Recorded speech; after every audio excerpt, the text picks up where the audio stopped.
শুভ দুপুর, তোমরা সবাই কেমন আছো? আশা করি ভালো আছো, আমিও ভালো আছি। এই ছান টান করে আসলাম, ফুল তুলসী পাতা তুললে এখন পুজো দিলাম,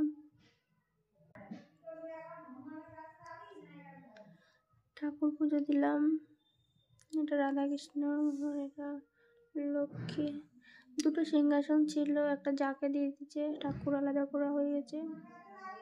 এখন সিংহাসন কিনতে হবে একটা, ভালো লাগছে না এভাবে পুজো দিতে। কবে আসবে বাড়িতে তখন কেনা হবে। কালকে এই জলচকিটা আনলাম,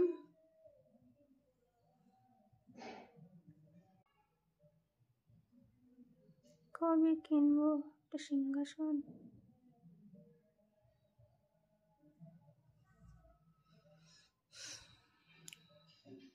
রেডি হব, ছেলে আসবে স্কুল থেকে, রেডি হবো, ছেলেকে রেডি করাবো, বার্থডেতে যাবো। টাটা, পরে কথা হবে।